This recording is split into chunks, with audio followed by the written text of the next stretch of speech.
Исәнмесе сифирда яңалыклар чыгарылышы. Студияда Руслан Харисов. Олга таба кайбер темалар турында. Боз кузгалды. Шолуларны бузга чыкмаска чакыралар. Шолуда ОРВИ белән уручылар соны 30%-ка кимегән. Шәһәрдә эпидемиологик вазгыяте ничек?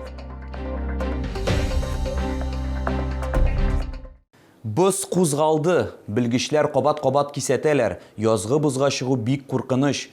Боз калынлыгы мөмкинлек бирә кебек тоелса да, бу куркыныч теләсә кайсы вакытта су астына китергә мөмкин. Ләкин кайбер балыкчылар боз брауларны дәвам итәләр. Инспекторлар шалы суыклыкларында чираттагы рейдны үткәрде. Олар белән безнең төшерү төркеме дә чыкты. Провалится, ноги уходят. Вот ноги надо вытащить. Шулай итеп балыкчы Иван Самченко боз астына киткән очракта үзеңне ничек чыгарырга икәнен өйрәтә. Мондый очракларда ир-атның тәҗрибәсе бар. Бур его положил, у него там эти лопасти схватился, он держит. Или вот если что-нибудь обязательно есть, раз только. И потом вытаскиваешь себя, если еще в руке. Все вытащил, оттуда уходишь, и все, и потом ноги на плечи уходишь. Быстрее. Хәзер һава торышы үзгәрүчән бу структурасына да тәэсир итәде ГИМС хезмәткәрләре. Также остаются у нас опасные места, где имеются стоки воды, сточные воды, значит, где растения присутствуют.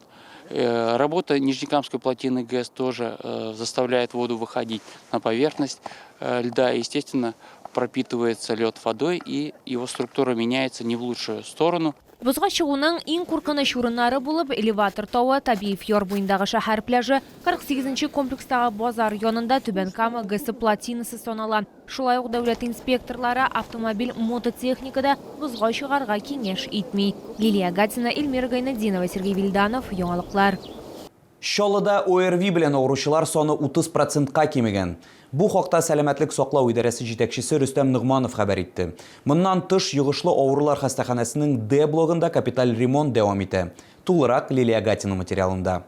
Февральның соңгы 2 атнасында шәһәрдә ОРВИ очраклары саны 30%-ка кимегән. Барлык учреждениеләрдә штат режимында эшләвен дәвам итә дип хәбәр итте сәламәтлек саклау идарәсе җитәкчесе Рөстәм Нугманов. Әмма Чоллыдан әлегә кадәр COVID-19 китми. Пандемия башланганнан бирле шәһәрдә 33 меңнән артык очрак теркәлгән. Инфекцион хастаханәнең Д блогын капиталь ремонтлау темасында игътибарсыз калдырмадылар. Сейчас продолжается ремонт блока Д Набережно-Челнинской инфекционной больницы. Сейчас проводится демонтажные работы идет с полным ходом. Шәһәр мэры Ноэль Мәгъдиев башка объектларны капиталь ремонтлау темасына да аерым тукталды. Сезон капитального ремонта объектов социально-культурной сферы, жилищного фонда у нас уже стартовал. Это касается и капитального ремонта жилых домов. У нас более сотни домов в капитальном ремонте в этом году. Поэтому просьба активно в этот процесс включаться. Мы ставим задачу не тянуть до конца 2024 года. Бүген капиталь ремонт программасы буенча эшләр 16%-ка, лифтлар буенча 62%-ны тәшкил итә. План буенча эшләр 15 августка тәмамланырга тиеш. Моннан тыш бу ел юллар төзү һәм төзекләндерү буенча зур программа тора. Лилия Гатина, Сергей Вильданов, яңалыклар.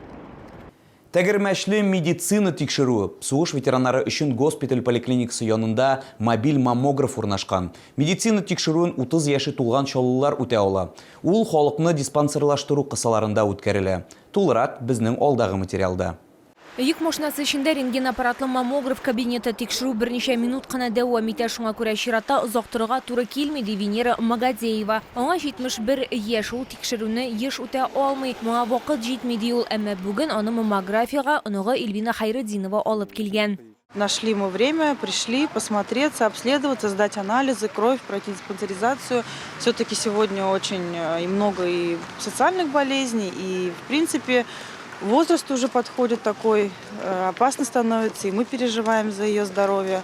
Мобиль маммографта күненә уртача 50 пациент тикшерү уза. Медицина хезмәткәрләре әйтүенчә, хәзерге вакытта күкрәк рагы хатын-кызларда иң еш очрый торган яман шеш. Но также хочется сказать, что при выявлении данного заболевания на ранних стадиях он практически на 95% излечим. Золотым стандартом выявления рака молочной железы на сегодняшний день является маммографическое обследование. Күчмә маммограф 16 мартка кадәр эшләячәк. Лилия Гатина, Эльмира Гайнетдинова, Сергей Вильданов, яңалыклар.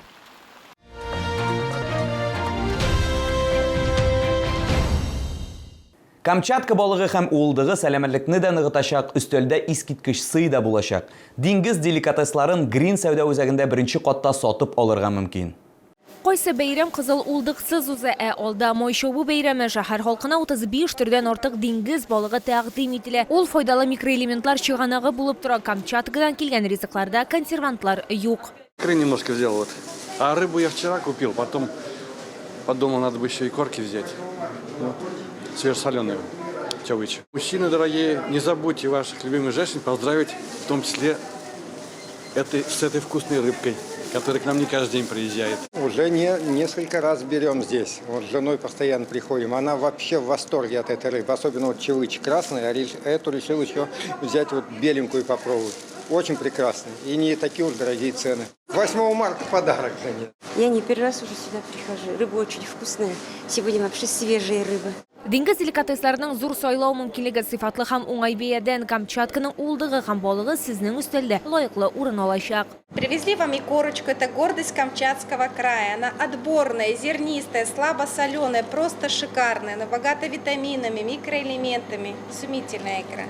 Шолда Камчатка ярларынан балык һәм улдыкны 10 мартка кадәр Green сәүдә үзәгендә сатып алырга мөмкин. Керү автозавод проспекты ягыннан.